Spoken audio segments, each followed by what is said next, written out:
Every day, I woke up on a 500 square meter bed like some spoiled young master. But instead of enjoying my perfect rich kid life, I was out at street corners directing traffic and breathing in car exhaust. My fiancée mocked me to my face. Lu Jingyan, don't think acting like some clown will get my attention. My heart belongs only to Brother Gu. Even my father called me a disgrace and threatened to cut ties with me. You are the shame of the Lu family. But not only did I not care, I was actually enjoying myself, because I had transmigrated into a completely insane world. In this world, domineering CEOs could kill people without consequences as long as they said something ridiculous like, "Heaven's mandate has shifted." The moment they said it, some random family would go bankrupt overnight. Assault was considered flirtation.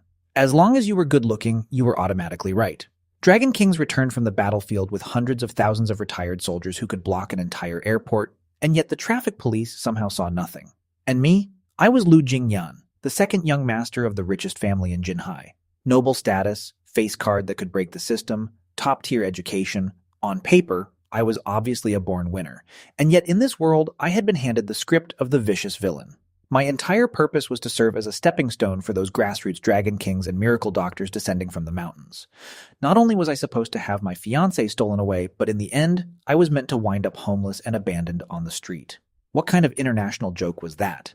At that moment, I rubbed my temples and sat up on my absurdly gigantic bed. In my previous life, I had been a doctor of law. I believed in logic and order. And now in this life, I was expected to become some brainless villain controlled by a protagonist halo. Right then, the carved redwood doors of my bedroom were shoved open. An elderly man in a tailcoat with graying hair stumbled inside, panic written all over his face like the sky was about to collapse. He was the Lu family's butler, Uncle Fu. "Second young master, this is bad. Miss Gu really is leaving. She's downstairs causing a scene, saying she wants to break up with you. She says your controlling nature is suffocating her. Please hurry and go comfort her. If you're too late, she'll really be taken away by that security guard surnamed Yeah." The moment I heard those painfully familiar lines, my temples started throbbing. Gu Qingqing, the resilient little white flower heroine from the original story. Also the woman the original host had simped for his entire life. According to the plot, today was the critical turning point where Gu Qingqing would break up with me for Ye Fan, the Dragon King who had just returned to the country. What would the original me have done? Dropped to my knees and begged her not to leave? Thrown money at her like a maniac? Or roared, "You are my woman," before locking her up by force? And then, naturally, gotten my skull caved in by the Dragon King who would show up right on cue. Just imagining it made me want to laugh. But in that exact instant, a cold mechanical voice exploded deep inside my mind. Self-awareness detected in host. Villain Counterattack System is now activating. Faced with the breakup threat from the green tea heroine, please choose. Option A, kneel and beg her not to leave and offer a 50 million yuan breakup fee. Reward, top-tier simp title. Option B, refuse to be a villain, get into the system through the exam, and arrest anyone who breaks the law, no matter whether they are Dragon Kings or domineering CEOs. Reward, the light of justice, police god system, plus 1 beginner gift pack. Did that even need to be asked? As long as your brain wasn't filled with cement, any normal person would know what to choose. In a world where logic had completely collapsed, the only way out wasn't to see whose fist was bigger. It was to represent the machinery of the state and use the law to teach these legal illiterates how to behave. My gaze cleared instantly. I looked at Uncle Fu with calm indifference. He had clearly been expecting to watch his young master cry his eyes out, but the moment he heard my cold voice, he shivered on instinct. "Young master, should I prepare the checkbook, or should I arrange to have Miss Gu tied up?" Tied up? I stood and walked to the floor-to-ceiling window, then yanked the heavy curtains open in one motion. Bright daylight flooded the room. I turned back to him, my tone so calm it was unsettling. "That would be unlawful detention." Then I said, "Go to the study and bring me a few books." Uncle Fu's eyes lit up. He clearly thought I had finally decided to arm myself with knowledge so I could chase a girl properly. "Would you like 36 strategies for love? Or perhaps how to win back a woman's heart? I'll go buy them right away." "No." I shook my head and said each word with perfect clarity. "Go buy me the latest administrative aptitude test book, the latest essay and policy analysis materials, and the full set of police fundamentals. I'm taking the public service exam." Uncle Fu's mouth fell open so wide his jaw nearly hit the floor. He looked like he genuinely suspected his ears were broken. "Also, tell Gu Qingqing this. If she wants to leave, she can leave. But she can stop screaming downstairs like someone died. I'm not interested in that act." But young master, that's Miss Gu. You've loved her for 3 whole years. You would have given her your life. You're really not going after her?" I looked up at him as if I were staring at an idiot. According to our criminal law, prolonged harassment that seriously disrupts another person's life may constitute provoking trouble. I am a law-abiding citizen. I do not do cheap things like that. Go by the books. Tomorrow is the registration deadline for the exam. If you delay my chance to get into the system, can you take responsibility for that? Uncle Fu was completely dazed by that rapid-fire barrage of professional terminology. Then the system voice rang out again. The Light of Justice Police God system successfully bound. Congratulations, host. You have obtained the beginner gift pack. Passive skill acquired, absolute rationality. Skill description. Immune to all protagonist halos and charm halos. While studying legal knowledge, criminal investigation, and case solving, host's logical reasoning will be elevated to the peak of human ability. Photographic memory activated. Deduction and inference greatly enhanced. As the system prompt ended, I felt a cool current sweep through the depths of my mind. All those sticky, disgusting leftover emotions tied to Gu Qingqing were instantly washed away. In their place was absolute calm and a crystal-clear logical framework. Love, romance, all illusions. Only a secure government post was the ultimate male glow-up. Half an hour later, Uncle Fu returned drenched in sweat, arms full of thick review materials. Without wasting a single word, I picked up the books and started reading. If anyone had seen that scene, their jaw would have hit the floor. The infamous playboy second young master of Jinhai was actually sitting inside his luxury mansion grinding practice questions like his life depended on it. My reading speed was terrifyingly fast. The instant my eyes swept across a page, the content broke down into key test points and chains of logic, branding themselves deep into my memory. Those dry, boring questions no longer looked dull to me. In my eyes, they had become weapons. Weapons that could be used to beat this deranged world back into shape. Time passed 1 second at a time until the silence in the study was shattered by another wave of noise downstairs. Then the door opened again and Uncle Fu returned. This time his expression looked even worse. There was panic in it and anger too. "Young master, this is outrageous, absolutely outrageous." "What, did he tear the house down?" "No!" Uncle Fu's hands were shaking. "Miss Gu didn't come alone. She brought a lawyer with her. That lawyer took out a list and said you have to pay 50 million yuan in emotional compensation. Miss Gu also said that if you don't pay today, she's going to start a live stream and expose you. She said you manipulated her emotionally and that you even had violent tendencies toward her." The moment I heard that, my hand paused. 50 million. Public exposure too. Wasn't that textbook extortion? Perfect. I had just finished reviewing the criminal law section on property crimes and was worrying that I didn't have a real case to practice on. A hunter's glint flashed through my eyes at the sight of prey. I stood up, smoothed the cuffs of my perfectly pressed shirt, and strode toward the door. So she brought a lawyer to negotiate money with me. Interesting. Come on, Uncle Fu. Since our guests are in such a hurry to deliver themselves, how can we not open the door and welcome them? Uncle Fu stared blankly at my back and asked, almost on reflex, "Young master, are you going to pay them for a private settlement?" Private settlement? I didn't even turn my head. No, I'm going to send them somewhere they can enjoy state-sponsored meals. The atmosphere in the Lu family's first-floor hall was suffocatingly tense. 2 people sat on the leather sofa. One was Gu Qingqing, dressed in a white dress with slightly reddened eyes. The other was Lawyer Wang in a sharp business suit. When I slowly walked down the staircase, Gu Qingqing instinctively straightened her back. Her face was still pure and delicate, but the expression on it now carried a greed and ruthlessness that completely clashed with that innocent appearance. In her imagination, I should have been a complete wreck by now. Bloodshot eyes, stubble all over my face, lunging at her like a stray dog, and begging her not to leave. Too bad for her. I had changed into a perfectly tailored dark gray loungewear set. My hair was neat and immaculate. My expression was so calm, it held not even the slightest ripple. In my hand, I was even holding a copy of the administrative aptitude test. "Lu Jingyan, so you finally came down," Gu Qingqing said. "I thought you were going to hide in your room and cry all day." I walked over and sat down on a single sofa, casually placing the thick review book on my lap. Cry? To celebrate the fact that I no longer have to fund your life? That one sentence hit her so hard her face turned pale. She bit her lip and tears instantly filled her eyes. Then she turned to the lawyer beside her. "Lawyer Wang, did you hear that? That's his true face. Cold-blooded, heartless. I was blind for spending the last 3 years with him." Lawyer Wang cleared his throat, put on a professional expression, and pulled out a document from his briefcase, placing it on the coffee table. "Young Master Lu, let's not waste time with meaningless talk. Miss Gu gave you 3 full years of her youth. For a young woman, that is priceless. Now, because of your personal flaws, this relationship has fallen apart. Her request for compensation is both reasonable and justified. I glanced at the document but had no interest in even picking it up. Just give me the number. 50 million. Standing nearby, Uncle Fu inhaled sharply and almost dropped the tray in his hands. 50 million? That wasn't a breakup fee. That was basically daylight robbery. Seeing that I said nothing, Gu Qingqing assumed I was scared. Her confidence immediately surged. She raised her chin like some proud swan. Lu Jingyan, this 50 million is what you owe me. My youth, my reputation, and the emotional damage I suffered because of you? It's not even that much. And if you don't pay... She paused and her eyes turned venomous. Then I'll post everything online. I'll expose your violent tendencies and how you manipulated me. I have millions of followers and I know plenty of marketing accounts. By then, how much do you think Lu Corporation's stock price will drop? The hall fell completely silent. Uncle Fu was sweating bullets. He was just about to urge me to pay up and avoid disaster. After all, the Lu family could afford this amount, but if their reputation was ruined, that would be a real problem. Then I let out a quiet laugh. That soft laugh shattered the silence. Slowly, I took out my phone, lit the screen, and placed it face up on the coffee table. Are you done? Gu Qingqing and Lawyer Wang both froze.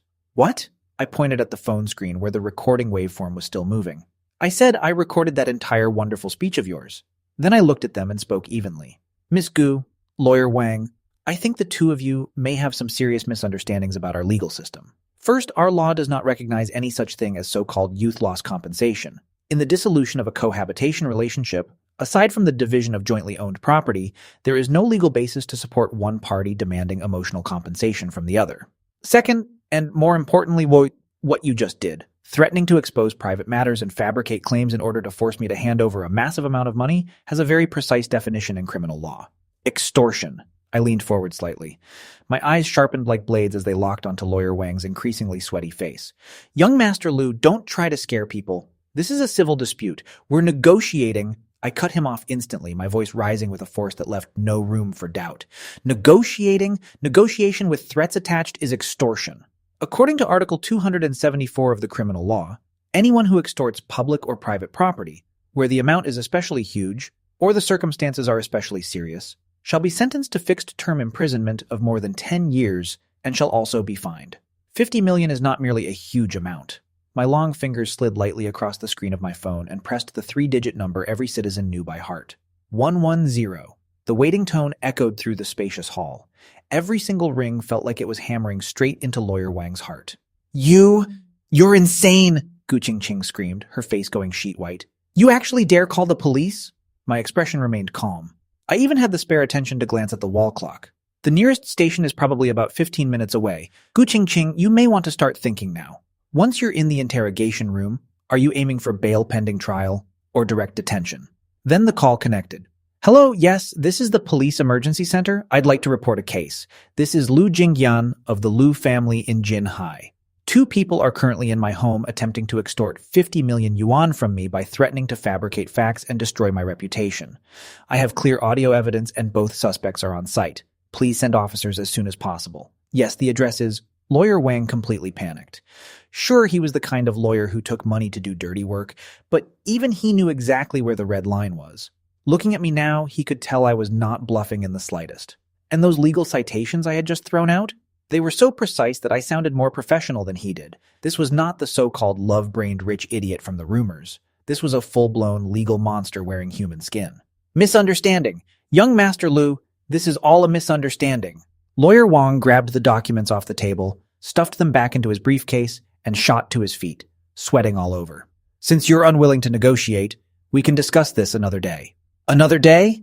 Before he could finish, he had already grabbed Gu Qingqing, who was still too stunned to process what was happening, and started dragging her toward the door. Lawyer Wang, what are you doing? Let go of me. We haven't gotten the money yet. What money? If we don't leave now, we're going to jail. Didn't you see he actually called the police? He hissed that at her under his breath while half dragging, half carrying her out through the front door. The way they fled in utter disgrace made them look like 2 stray rats running for their lives. Silence returned to the hall. I calmly spoke into the phone again.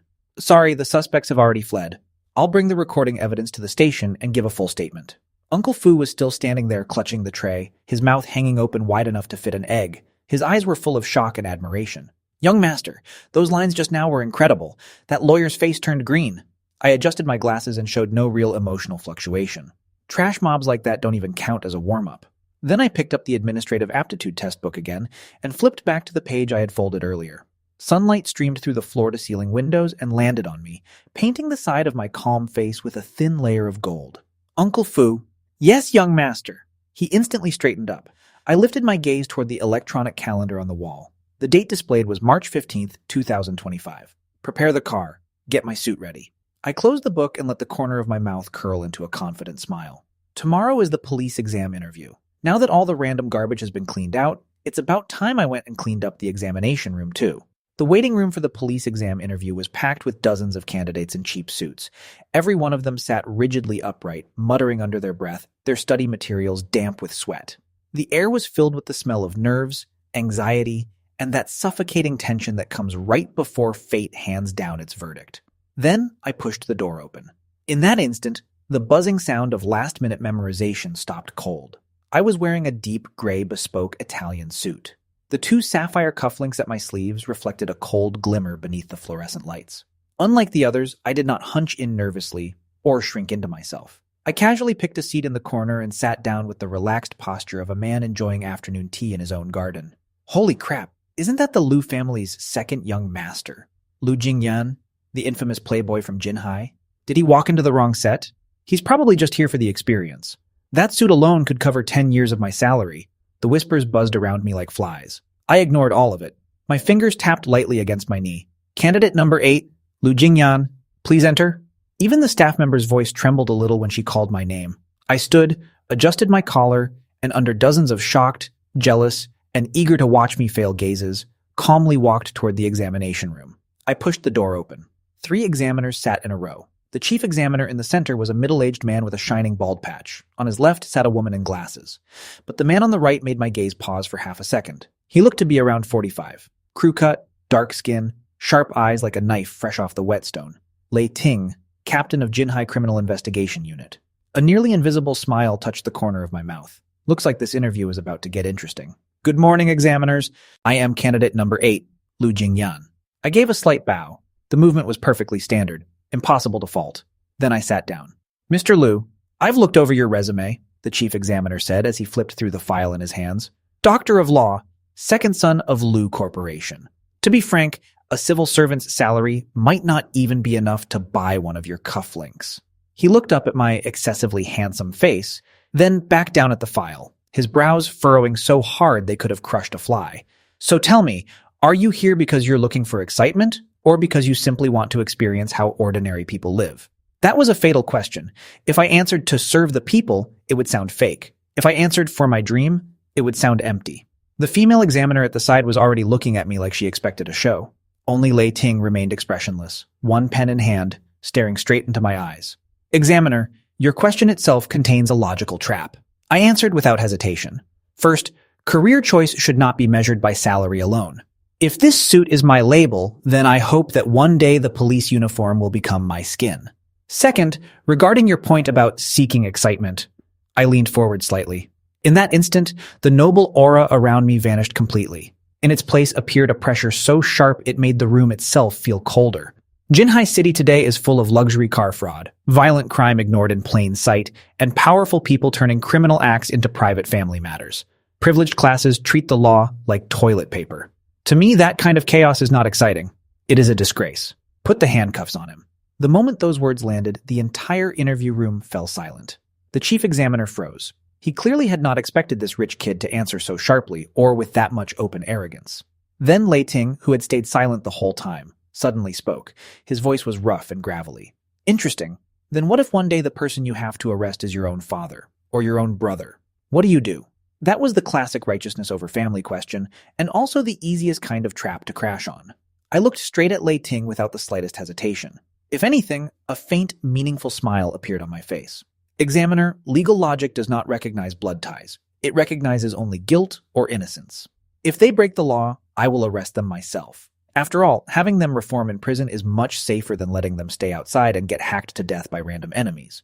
In a way, that's also filial piety, don't you think? The pen in Lei Ting's hand suddenly stopped moving. Then he grinned, flashing a row of white teeth. The smile looked a little terrifying, but the meaning behind it was obvious. Now that's what I call filial. This kid suits my taste. As I walked out of the interview room, I heard Lei Ting's booming voice behind me. I want this one. Anyone who tries to take him from me can fight me for him. 1 month later, the early summer sun was scorching the asphalt roads of Jinhai City. At the busiest intersection in the city, traffic flowed like tangled branches. I was standing beside the traffic booth in a brand new police uniform. My teammate, Officer Xiaozhang, handed me a bottle of mineral water, his eyes full of admiration. Brother Lu, you're seriously insane. If I had your family money, I'd be lying on a beach in the Maldives right now. Who the hell would come out here and inhale exhaust fumes? I twisted open the bottle and took a sip, but my gaze kept sweeping over the traffic like a hawk. What's so fun about lying in the sun? I tapped the badge on my chest, number 9527. This is the best cosmetic surgery a man can get. Xiaozhang scratched his head and laughed stupidly. I don't really get it, but somehow that sounds incredibly right. Right then, a deafening roar of an engine tore through the air. In the distance, a pitch-black Bugatti Veyron shot toward the intersection like a black bolt of lightning, completely ignoring the red light and charging forward with outrageous arrogance. The cars driving normally through the intersection were so scared they slammed on their brakes and swerved out of the way. In an instant, the whole crossing descended into chaos. Harsh, screeching brakes and angry curses from drivers rang out everywhere. That's the limited edition Bugatti. There are only 3 in the world. In Jinhai, the only one who dares drive like that is the Beijing Dragon King who just returned from abroad. Yeah, fan.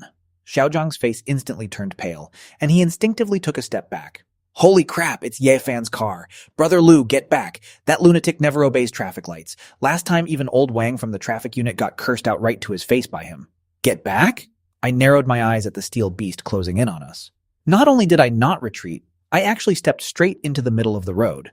I adjusted the brim of my cap, unclipped my body camera from my waist, and switched it on. Watch and learn, Xiaozhang. Today, I'm going to teach this dragon what traffic rules are. Brother Lu, are you crazy? What if that car hits you? I did not turn around. I simply raised my right hand, the one covered in a white glove, and made a standard stop signal.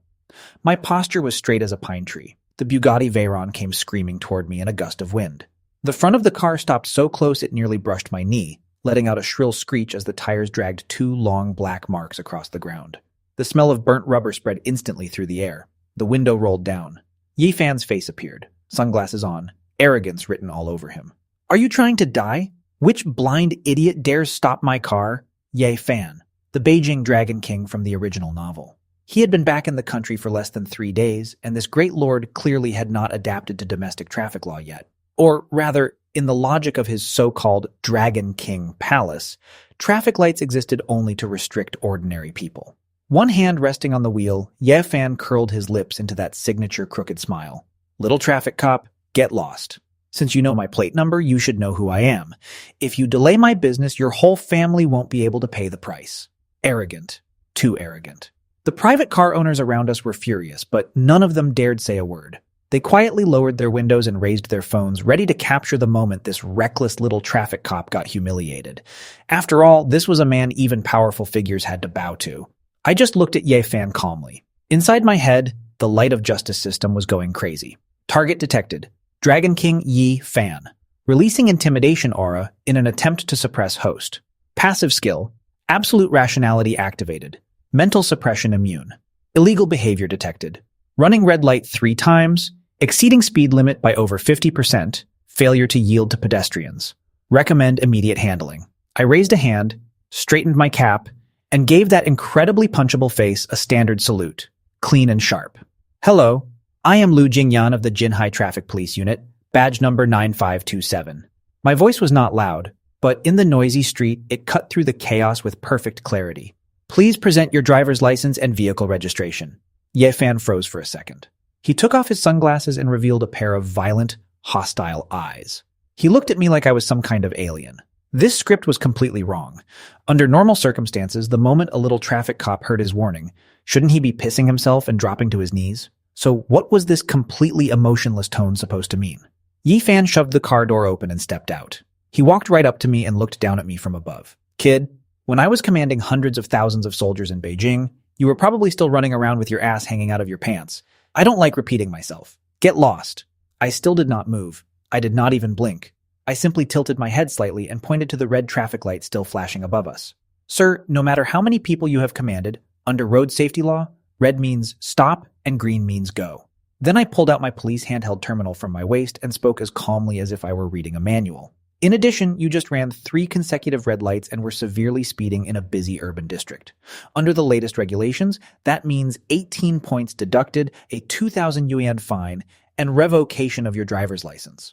What did you just say? Ye Fan laughed from sheer anger. He was the Dragon King. On his first day back in the country, some little traffic cop was going to revoke his license? If word got out, how was he supposed to keep face in the international mercenary world? And what if I refuse? He took one step forward, killing intent boiling in his eyes. Not only am I refusing, I'm leaving right now. If you've got the guts, try stopping me. The air froze instantly. The hearts of the crowd rose straight into their throats. Brother Lu, forget it. He's from the Ye family.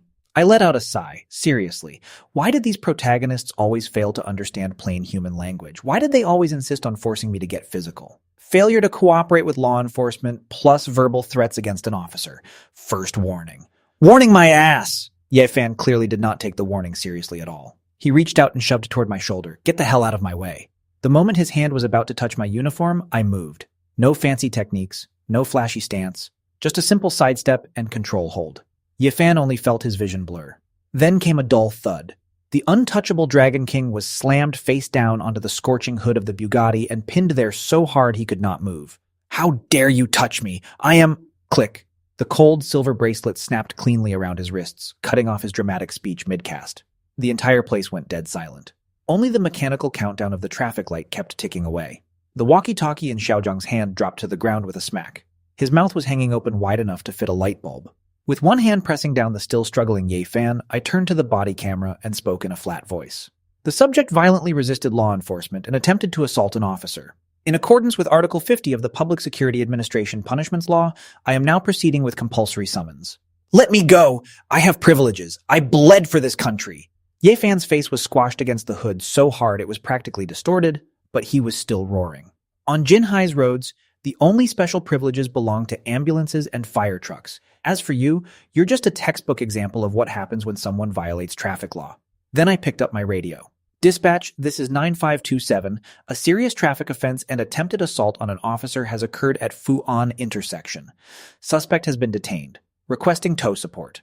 Oh, and the suspect is emotionally unstable. It might be wise to bring some sedatives. After hanging up, I dusted off my hands. Only then did the crowd finally snap out of it. No one even knew who started it, but thunderous cheers suddenly exploded all around us. That traffic cop is incredible. I've hated that car forever, so what if he drives a supercar? That was satisfying. This is what a real people's police officer looks like. Listening to the cheers around him, Ye Fan almost coughed up blood from sheer rage. His return as Dragon King was supposed to be a glorious public spectacle, so how had it turned into him being paraded around like a monkey on the street? Within minutes, backup police cars and the tow truck arrived with sirens blaring. Ye Fan was stuffed into the backseat of a police car like a dead dog, still cursing nonstop. Just as I'm giving you one last chance. Gu Yanshin narrowed his eyes at me from across the table, his voice as cold as if he were negotiating a merger worth tens of billions. Unlock these handcuffs, kneel down, and apologize. Otherwise, within 3 minutes, I'll make you disappear from this planet. Your badge, your file, all of it will be erased. I sat behind the table, casually spinning a pen in my hand, and honestly felt like I was looking at some giant eagle that had never fully evolved intelligence. President Gu, this is a society governed by law, not your CEO office. I opened the record sheet and, without even looking up, asked, Name. You are not qualified to know my name. I want to see your chief. I want to see the city bureau chief. Do you know how much I lose every minute you delay me? Even if I sold you, you still couldn't repay that amount. Name. Gu Yanshin. I'm Gu Yanshin. He finally broke. The great President Gu actually roared out his own name. Right after that, he started displaying his supernatural rich guy logic again. Listen, little cop. I don't like the decor here. It's too oppressive. I don't like this chair either. It's too hard. If you release me right now, you can fill in the check however you like. Then, full of resentment, he motioned with his eyes toward the left pocket of his suit jacket. Take it yourself. Is 100 million enough? If not, 10 billion.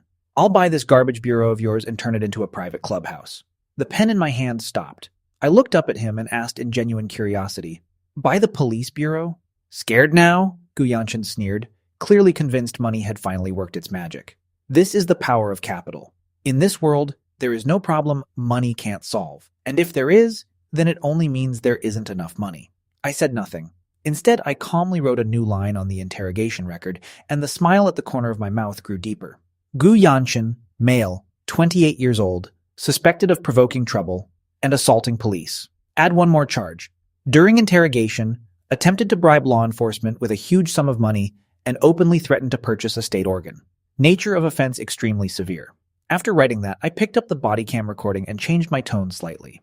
President Gu, that heroic speech you just gave about spending $10 billion to buy the police bureau has already been uploaded to the cloud evidence database in real time.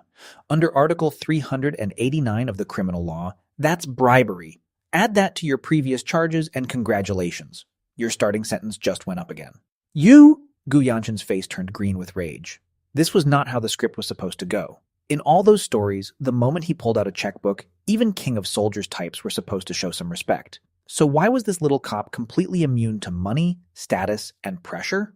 Right then, the soundproof door at the back of the interrogation room was pushed open. A broad-shouldered Lei Ting walked in. He was in plain clothes, holding a beat-up thermos cup, and his eyes were as sharp as knives. Gu Yanshin's eyes lit up at once. He had seen plenty of men like this at business banquets before. Usually, with just a little pressure, people like that would compromise for the sake of the Gu family's reputation. So you're the one in charge here? Gu Yanshin said immediately. Your subordinate doesn't know his place. He actually dared arrest me. Make him unlock me right now, then get him thrown out. In return, I can consider donating dozens of police cars to your department. Lei Ting took a slow sip of goji berry tea like he had just heard the funniest joke in the world. Then he strolled behind me, patted my shoulder, and said lazily, Xiao Lu, is this the President Gu who wants to start a real estate project in our bureau? Yes, Captain Lei, I replied. He also said he plans to get you removed from your post. Lei Ting grinned, showing a mouthful of teeth yellowed by years of smoking. There was a rough, old detective menace hidden in that smile. Then he suddenly bent down. His rugged face came so close to Gu Yanshin's that the man actually flinched backward in fear. Kid, forget you. Even if your father came here, he'd still have to behave. Lei Ting's voice hit like thunder, making the whole interrogation room buzz. This is the Jinhai Public Security Bureau, not some amusement park your family built. Buy the police bureau? Why don't you go buy the moon while you're at it? Gu Yanshin was completely stunned. This was nothing like the world he understood. You dare talk to me like that? I am Gu Corp. You could be the Heavenly King himself, and it still wouldn't matter. Lei Ting straightened up and waved his hand impatiently. Xiaolu, interrogate him hard. I don't care whether it's tax evasion, bribery, illegal behavior, or dirty dealings. Even if he peeked at widows bathing when he was a kid, dig it all out. If anything happens, I'll take the responsibility. Then he gave me an approving look, picked up his thermos, and wandered out. Before leaving, he tossed one last line over his shoulder. Oh, right. For this kind who thinks money can smash everything, let him sit for 2 hours first. Let him cool off and wake up. The door shut with a heavy bang. Gu Yanshin was completely dumbfounded. His superpower had failed. His connections were useless. His domineering CEO halo had been crushed into dust in this place, overflowing with righteousness. Looking at me across the table as I picked up my pen again, wearing a gentle little smile, Gu Yanshin felt something for the first time in his life. Fear. All right, President Gu. Since your acquisition plan has failed, let's talk about the illegal modifications on your Maybach. I heard you removed the muffler too. Was that because you wanted the whole city to hear how empty, lonely, and emotionally damaged your engine sounds? Gu Yanshin opened his mouth, but for the first time in his life, not a single arrogant line came out. An hour later, I walked out of the interrogation room holding a thick stack of records and stretched lazily. The hall outside was busy. Officers were moving back and forth, occasionally throwing admiring glances my way. After all, a rookie who could lecture the eldest young master of the Gu family like he was scolding a grandson was a first for this bureau. Brother Lu, that was unreal. Xiaozhang ran over and gave me a huge thumbs up. The Gu family's legal team came just now, but once they saw the evidence in our hands, especially that recording where he said he'd buy the police bureau, their faces all turned black. They're squatting outside smoking right now, saying this case is impossible to defend. Then suddenly a sharp screech of brakes and a burst of commotion came from the front gate of the bureau. Xiaozhang stood on tiptoe and took a look, and his expression immediately turned weird. A red Porsche had just swerved up the steps in front of the station like it was drunk, almost smashing straight into the giant "Serve the People" sign at the entrance. Brother Lu, looks like another delivery just arrived. The car door flew open, and a woman in a white dress stumbled out. Her face was flushed bright red, and she was holding half a bottle of red wine in one hand. As she staggered into the bureau entrance, she belched alcohol and started crying out into the lobby. Lu Jingyan, get out here! How could you arrest Brother Yanshin? You heartless monster! Through the glass doors, I looked at that swaying figure, and my expression instantly turned amused. Wasn't this Lin Wan, the original white moonlight girl who had been crying on the phone not long ago? What was this? Grandpas lining up to get rescued, one after another? Let's go, I said. Bring the alcohol tester. Time to welcome Miss Lin, who has kindly delivered herself to us. Inside the city bureau lobby, Lin Wan's originally delicate and pure face was now covered in a strange flush from the alcohol. Tears kept falling from her eyes like broken pearls. Jingyan, how can you be so cruel? I know you still resent me for choosing Brother Yanshin back then, but you can't arrest him just because you're jealous. Do you know how proud he is? He'll go crazy in that cold room. As she cried, she lunged toward me like a frightened little deer. The younger officers around us had clearly never seen a scene like this before. They all stared in shock, and a few of them even showed traces of pity. As for me, I stepped back quickly and precisely in one motion, and on the way, I casually grabbed the dumbstruck Xiaozhang beside me and pulled him in front of me as a shield. The expected soft, fragrant embrace never happened. Lin Wan crashed awkwardly into Xiaozhang's hard tactical vest instead. The force of the impact, mixed with the chaos already churning in her stomach, made her face turn pale. The next second, she opened her mouth and threw up. A thick, sharp smell of red wine, mixed with expensive perfume, exploded through the poorly ventilated lobby. That smell was so intense it was basically a biochemical weapon. Miss Lin, watch your words. First, Gu Yanshin was arrested because he broke the law, not because I'm jealous. Second, whether he's proud or not has nothing to do with me. In front of the law, even if a peacock spreads its tail, it still has to fold it back up for me. You weren't like this before. You used to listen to everything I said. If I told you to go east, you never dared go west. I had no interest in wasting time arguing with her. I took an orange-colored device from my waist and switched it on. Test her. The machine lit up with a red flash. With that smell, anyone who didn't know better would think she used Lafitte as mouthwash. The moment Lin Wan saw the device lighting up, her alcohol-fogged brain finally reacted. A trace of panic flashed through her. What are you doing? I came here to save someone. Why are you testing me? I didn't break any law. I gave her a flat look, then pointed toward the red Porsche outside, whose front half was practically climbing the station steps. You drove that car here, didn't you? What, do you think drunk driving is some kind of privilege? Or did you think there are no cameras outside a police station? I was just too anxious, Lin Wan panicked. Her eyes darted everywhere, and she tried to bury her guilt beneath even louder crying. Brother Yanshin was arrested, I was upset, and I only drank a little. Really, just a little. I rushed here for love. How can you nitpick rules with me over something like that? For love? I took one step forward. That pressure unique to law enforcement descended instantly, forcing Lin Wan to stumble backward again and again. That is the funniest joke I've heard all year. Love is not a shield against breaking the law, and tears are not a pass to escape responsibility. If your steering wheel had tilted even 5 centimeters more just now, what you would have hit would not have been those steps. Every word landed like a hammer striking iron. The sentence smashed straight into Lin Wan's chest. The officers around us, who had been watching the drama with a little sympathy just moments before, instantly went serious. That last bit of soft-heartedness disappeared completely. They were right. Drunk driving was fiercer than a tiger. This woman had been gambling with other people's lives. Blow! My voice cracked like a whip. Lin Wan shuddered all over.